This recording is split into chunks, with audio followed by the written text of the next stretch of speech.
अम्बे न करना विलम्बे, बिगड़ी हमारी बनानी पड़ेगी, बिगड़ी हमारी बनानी पड़ेगी।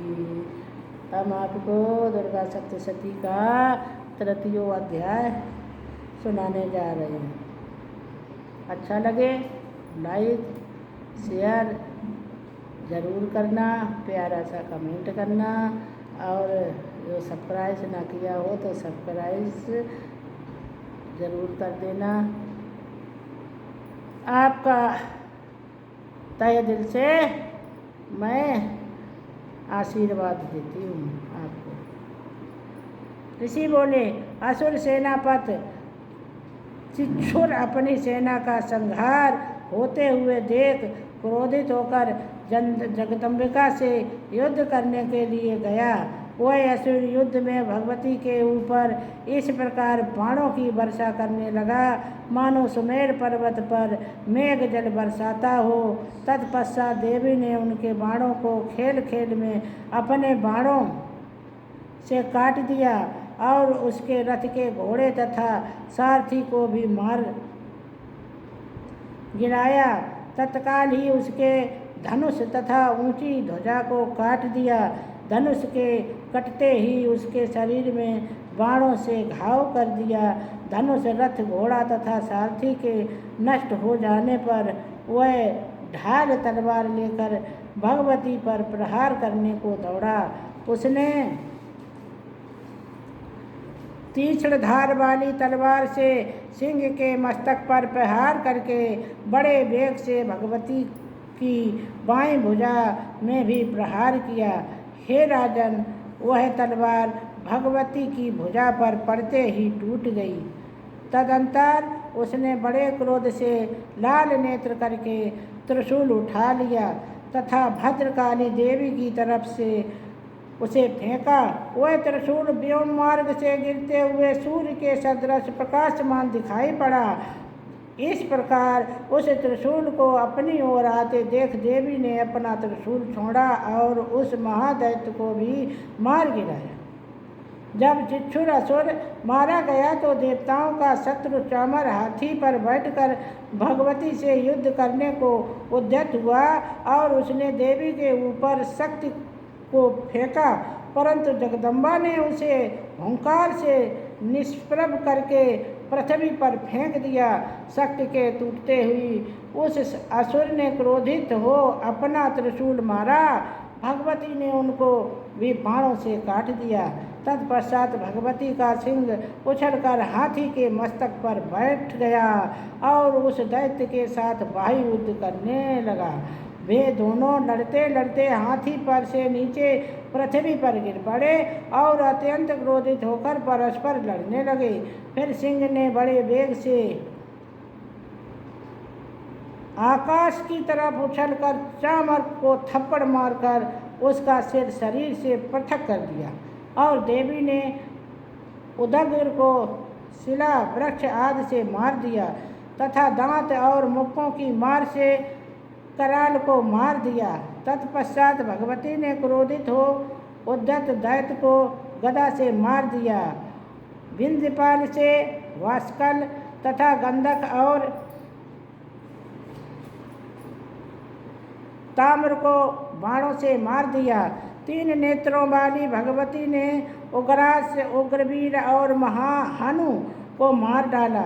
विडाल का सिर तलवार से काट दिया।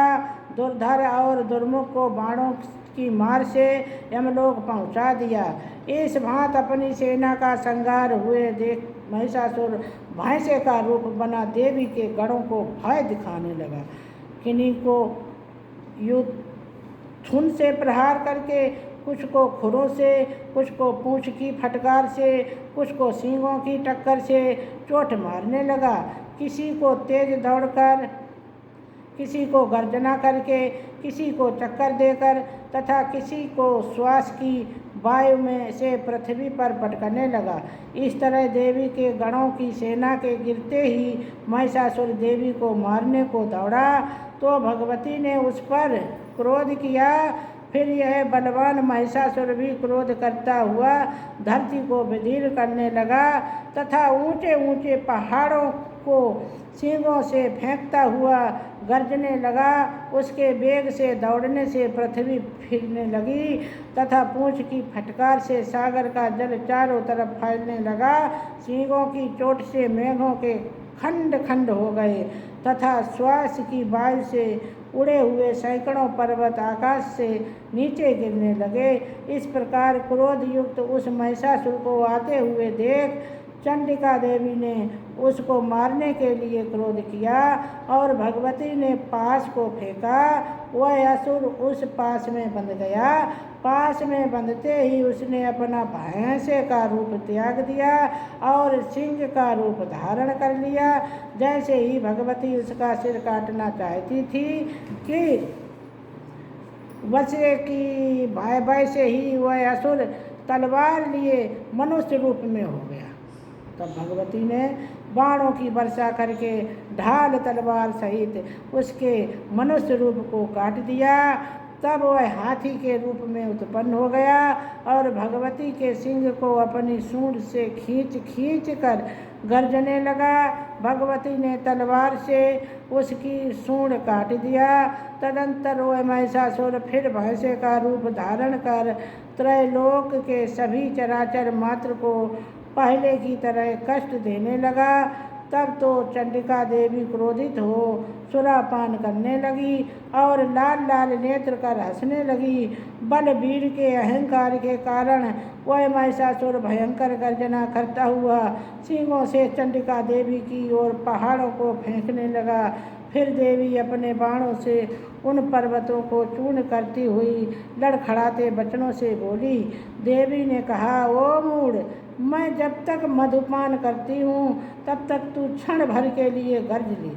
मैं तुझे अभी यहीं मारूंगी। तब यहाँ देवता गर्जना करेंगे। ऋषि बोले।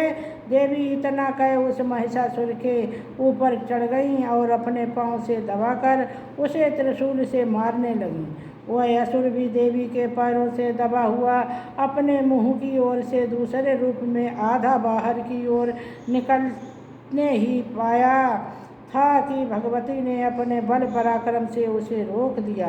आधा निकाला हुआ महादैत्य जब भगवती से युद्ध करने लगा तो देवी ने अपनी तलवार से उसका सिर काट डाला। तदंतर हाहाकार करती हुई दैत्यों को समस्त सेना भाग गई, जिसे देख समस्त देवगण बड़े प्रसन्न हुए और दिव्य महर्षियों के साथ सभी देवगण भगवती की प्रार्थना करने लगे और गंधर्व राज गाने तथा अप्सराएं नृत्य करने लगीं। बोलो महा सती देवी मैया की जय। माँ भगवती जैसे सबकी रक्षा की वैसे सबकी संसार में फिर वैसे ही सबकी रक्षा करना। हम सब गलतियों के पुतले हैं। आपसे हमसे गलती हो सबके लिए क्षमा मांगो। हमको अपने अपने हृदय में बसाए रखना मैया। जगत कल्याण। अच्छा लगे भैया शेर। जय जय। सुनो मेरी अम्बे ना करना विलम्बे।